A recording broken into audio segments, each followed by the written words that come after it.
Au Gadel 24 News, il est 19h. Merci de nous rejoindre pour cette nouvelle édition. Tout de suite, les titres de l'actualité. À la une ce soir, tension Moyen-Orient, toujours pas d'accord de paix à l'horizon selon Téhéran qui poursuit tout de même les échanges avec la partie américaine.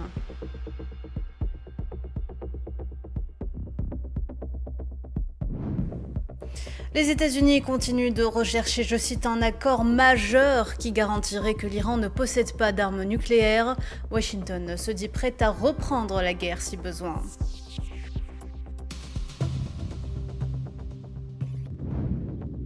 Et le Liban, toujours sous les bombardements sionistes, au moins 17 martyrs et de nombreux blessés recensés dans des raids visant le sud du pays.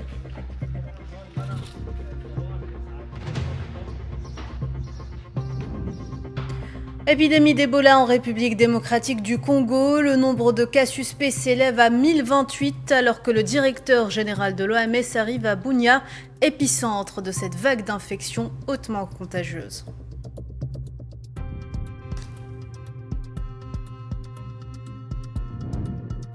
Et enfin, guerre en Ukraine, les autorités russes annoncent la mort de 3 civils à la suite de frappes menées par les forces ukrainiennes contre la région de Belgorod au cours de la nuit dernière.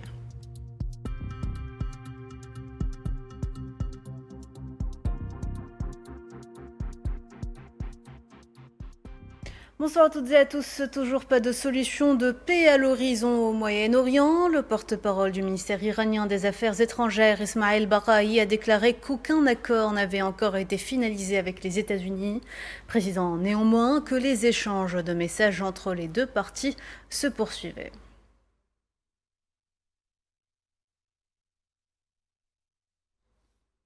Pour sa part, le président américain a exposé vendredi les conditions d'un éventuel accord avec l'Iran. Dans un post sur les réseaux sociaux, Donald Trump a exigé l'engagement de Téhéran à ne jamais posséder d'armes nucléaires. Selon lui, le détroit d'Ormuz doit également être immédiatement ouvert, sans péage, à la libre circulation maritime dans les deux sens.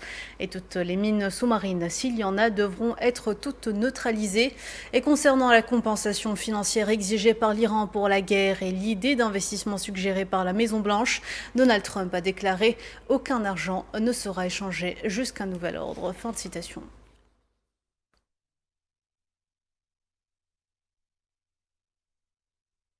Les États-Unis continueront donc de rechercher, je cite, un accord majeur qui garantirait que l'Iran ne possède pas d'armes nucléaires. C'est ce qu'a réaffirmé encore une fois le secrétaire américain à la défense Pete Hegseth à la presse à Singapour, soulignant que Washington restait prête à reprendre la guerre si le besoin se faisait ressentir. On écoute.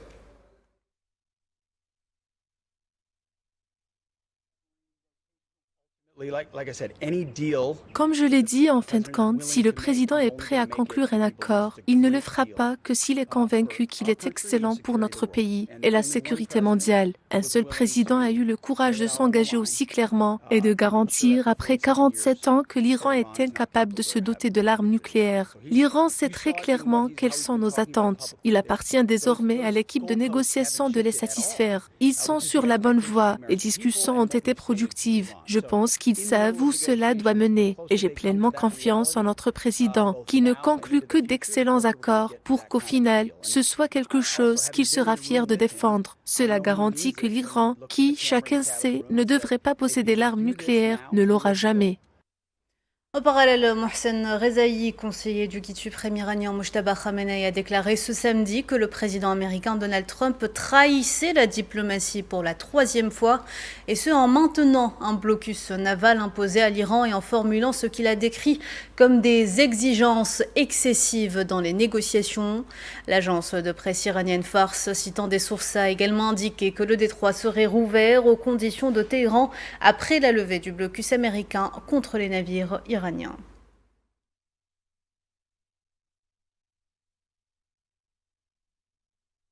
Face à cette impasse, le ministre iranien des Affaires étrangères Abbas Araghchi s'est entretenu vendredi par téléphone avec son homologue omanais Badr Ben Hamad Ben Hamoud Al-Boussaidi pour discuter du détroit d'Ormuz et de sa future administration. Dans ce sillage, le chef de la diplomatie iranienne a déclaré que l'Iran restait ouvert à la consultation de tous les États voisins sur cette question stratégique au cœur de la guerre.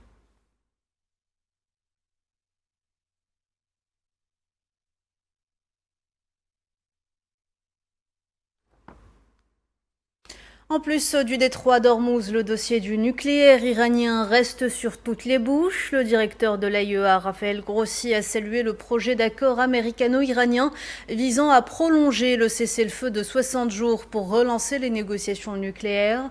Bien qu'Axios évoque un texte soumis à la validation du président Trump, Téhéran dément de son côté pour l'heure toute finalisation.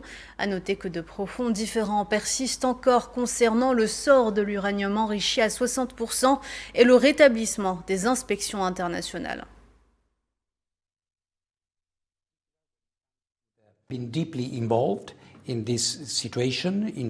Nous sommes profondément impliqués dans cette situation, cherchons une solution diplomatique acceptable et pacifique à la crise du programme nucléaire iranien. Si ce protocole d'accord est signé, ce sera une excellente nouvelle, car d'après les annonces, nous aurons 60 jours pour examiner les aspects nucléaires sur lesquels nous travaillons depuis longtemps. Nous avons donc déjà fait des progrès sur les points à aborder dans un accord nucléaire. J'espère pouvoir y contribuer. Il subsiste d'importants points de désaccord entre les deux parties, notamment concernant le sort de l'uranium hautement enrichi qui se trouve encore en Iran et les activités qui pourraient s'y poursuivre. Justement, la rue iranienne a très vite réagi aux dernières déclarations de Donald Trump. Vendredi, des milliers de personnes sont sorties dans le centre de Téhéran pour exprimer leur soutien indéfectible à leur gouvernement et à leur rejet catégorique des exigences américaines. Sohila Kelal.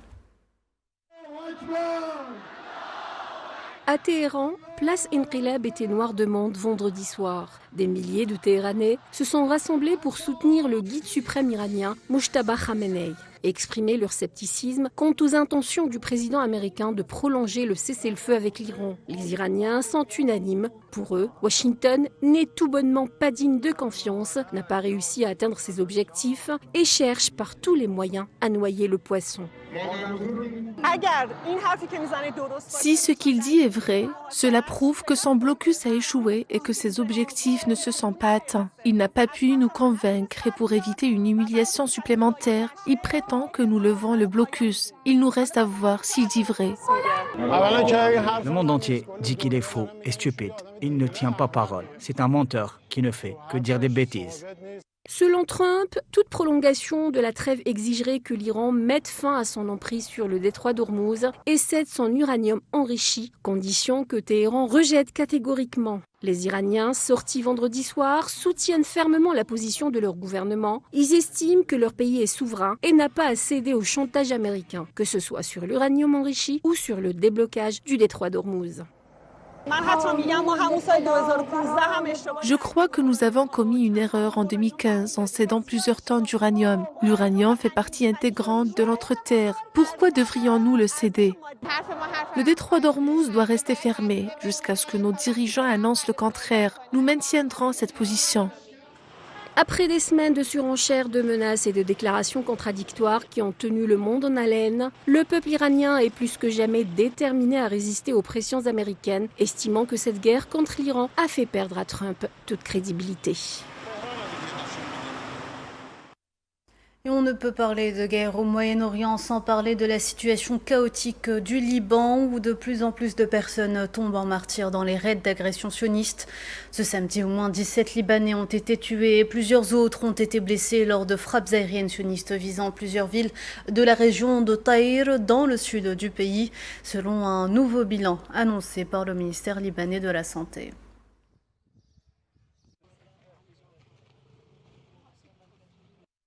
Vous l'aurez compris, les forces sionistes intensifient leurs opérations militaires au Liban, franchissant le fleuve Litani pour s'étendre à l'ensemble du front, incluant Beyrouth et la Bekaa. Face à ces frappes quotidiennes et meurtrières, les récentes négociations de cessez-le-feu menées à Washington se sont soldées par un échec flagrant.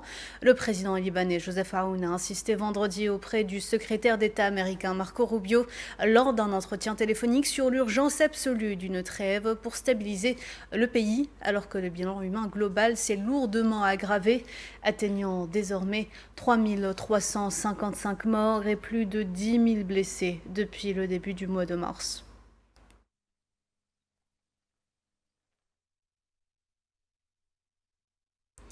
Et puis, zoom sur Gaza, toujours à feu et à sang. Le bilan de l'agression génocidaire sioniste contre la bande s'est alourdi une nouvelle fois ce samedi à 72 938 martyrs et 172 919 blessés, dont une majorité sont des femmes et des enfants. Selon les autorités sanitaires palestiniennes, les corps de 7 civils ainsi que 25 blessés ont été transférés vers les hôpitaux de l'enclave au cours des dernières 48 heures.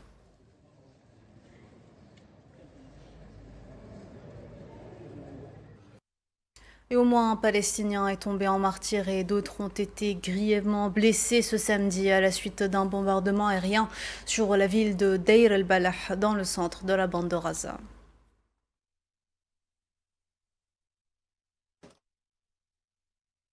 Dans ce contexte, le porte-parole de l'ONU, Stéphane Dujarric, a déclaré que 100% de Gaza devrait appartenir au peuple palestinien.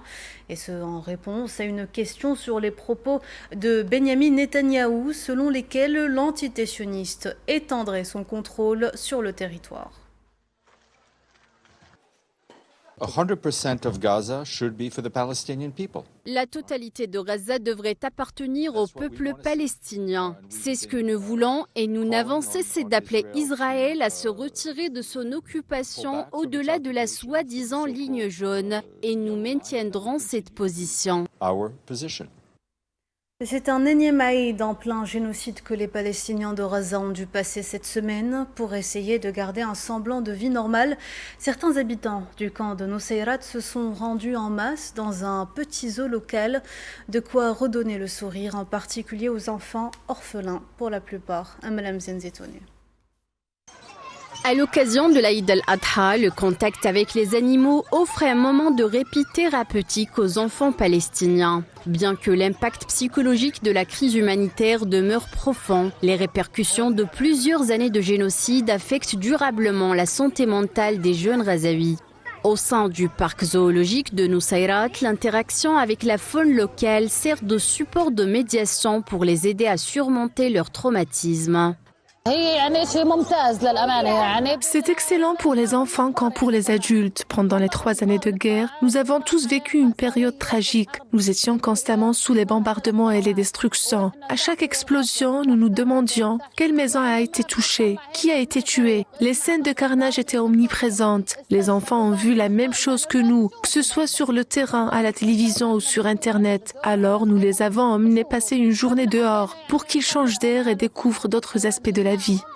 Face à un quotidien particulièrement éprouvant, l'immersion spontanée dans ces espaces naturels offre une trêve salvatrice aux familles gazaouis, tout en permettant aux enfants de renouer avec leur insouciance.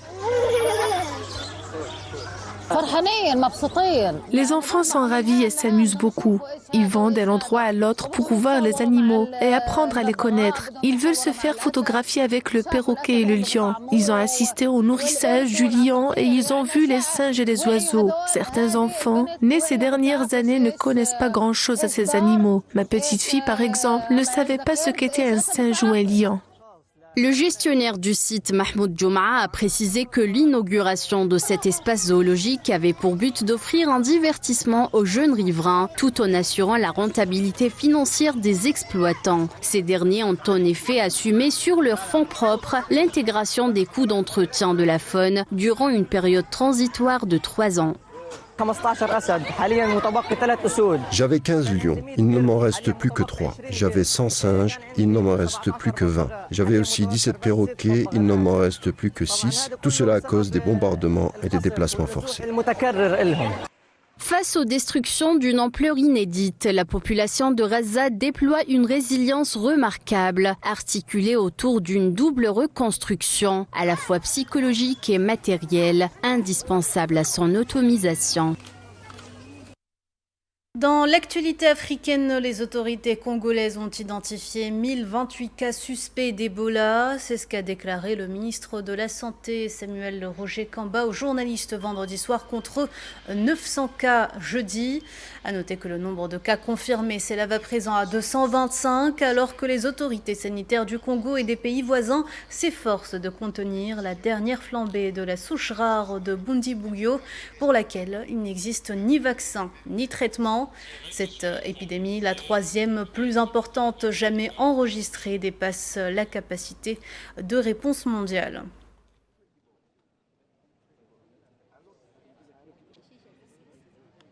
Si on reste sur la formule d'hier, je vais vous dire, nous sommes autour de 1000 cas suspects, comme je l'ai annoncé.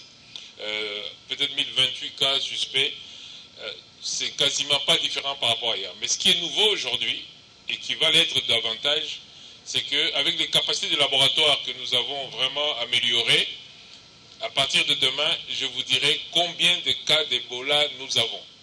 Aujourd'hui, je peux vous dire qu'avec tous les tests que nous avons faits, depuis le début de cette épidémie jusqu'à aujourd'hui, nous avons 225 cas d'Ebola. Nous avons, avec toute la compilation des échantillons que nous avons eus, avec tous les résultats positifs que nous avons eus, nous pouvons dire qu'on a 10 zones de santé à Ituri, les zones de santé, les 3 zones de santé du Nord Kivu et la zone de santé du Sud Kivu. Donc, nous avons aujourd'hui 142 malades dans nos structures de soins. Et je vous le disais en titre, le directeur général de l'Organisation mondiale de la santé est arrivé ce samedi à Bunia, épicentre de l'épidémie d'Ebola, appelant les communautés au cœur de la dernière épidémie au Congo à jouer un rôle central dans la lutte contre la maladie. On écoute.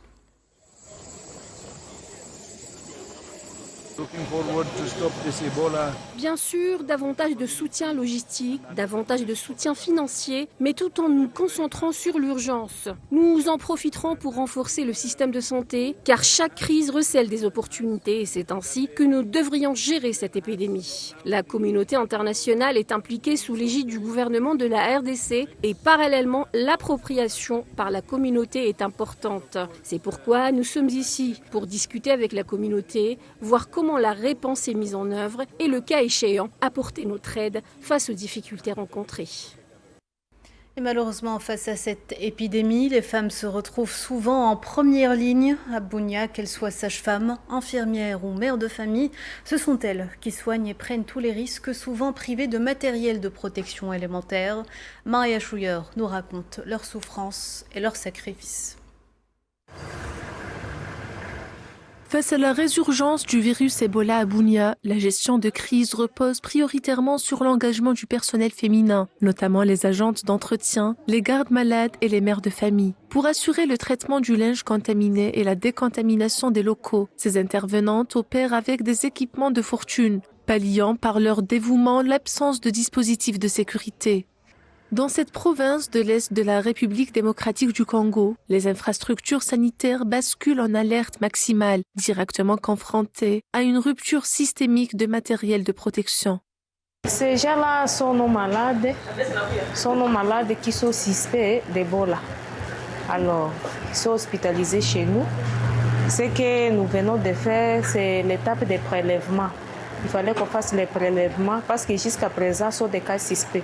Et une fois qu'on a les résultats, c'est à ce moment-là qu'on va confirmer ou bien on va infirmer s'il s'agit des cas d'Ebola ou ça ne s'agit pas des cas d'Ebola. Dans l'attente des confirmations biologiques, la charge des soins incombe majoritairement aux femmes, professionnelles ou proches, en raison de déterminants culturels. Le retour quotidien au domicile s'accompagne d'une profonde anxiété liée au risque de transmission intrafamiliale du virus.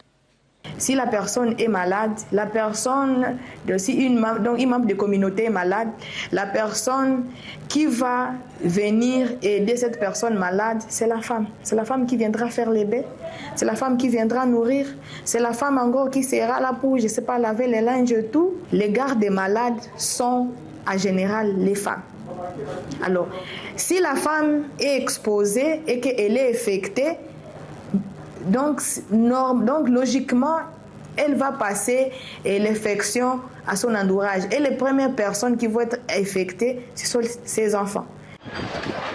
En raison d'un déficit critique en équipement de protection individuelle homologué, les établissements hospitaliers s'imposent comme les principaux foyers de transmission nosocomiale. Cette dynamique vectorielle répand le pathogène de manière diffuse, menant à une contamination systémique des milieux cliniques vers la sphère domestique.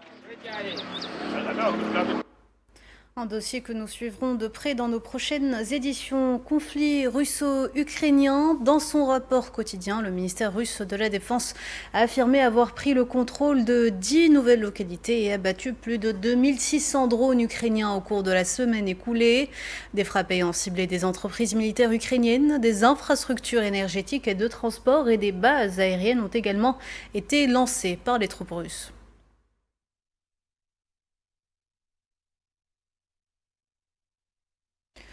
Et le président ukrainien Volodymyr Zelensky a confirmé ce samedi que les forces ukrainiennes ont mené une frappe de drone sur une installation de l'industrie pétrolière russe à Armavir, dans la région de Krasnodar. L'opération s'inscrit, selon ce dernier, dans le cadre des efforts de Kiev visant à neutraliser l'effort de guerre russe en ciblant sa profondeur logistique.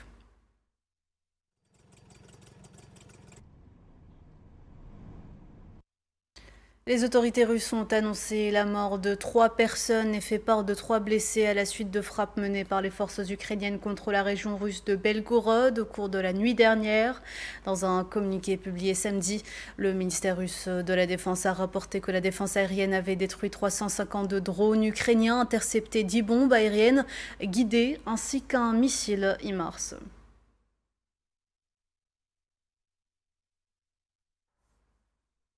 Dans le même dossier, la Russie a officiellement averti que l'adhésion de la Norvège à l'initiative de dissuasion nucléaire élargie menée par la France ne resterait pas sans réponse. Dans un communiqué publié ce samedi, l'ambassade de Russie à Oslo a affirmé que Moscou déploierait une riposte militaire et technique appropriée face à ce qu'elle a qualifié de menace directe pour sa sécurité nationale.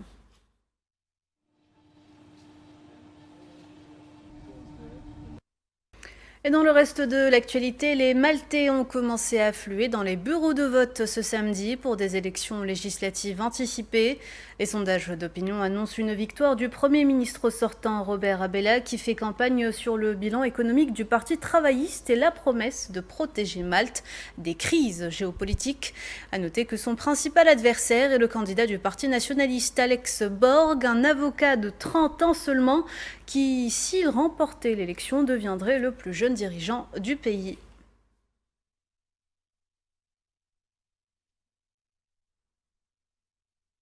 L'économie française bat de l'aile, la pression sur le coût de la vie s'intensifie pour les ménages français, tandis que le ralentissement économique place le gouvernement face à un dilemme, stimuler la croissance ou bien maîtriser le déficit, alors que l'inflation dans le pays a atteint 2,4% en mai, soit une hausse de 0,2 points de pourcentage par rapport au mois précédent, selon les données publiées jeudi par l'Institut national de la statistique et des études économiques. C'est un choc pétrolier qui vient de l'extérieur et que la France ne produit pas d'hydrocarbures. Et donc, elle paye surtout plus cher ses importations. Et donc, ça a un coût pour les entreprises à travers leur coût de production ou par les ménages qui voient leur pouvoir d'achat diminuer. Et donc, c'est un choc négatif sur la croissance française. Mais qu'on n'a pas connu encore le plus dur des conséquences de la guerre en Iran et de la hausse des prix de l'énergie.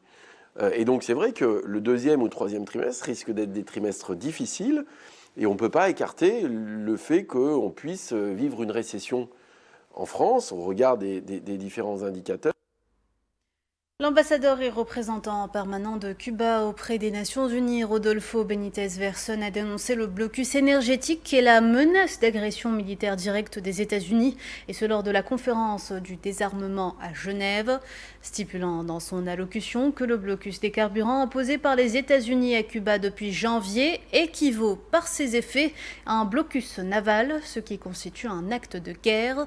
Parallèlement, les États-Unis n'ont cessé de proférer des menaces d'intervention militaire contre Cuba, un acte qui viole gravement le droit international et les principes fondamentaux de la Charte des Nations Unies.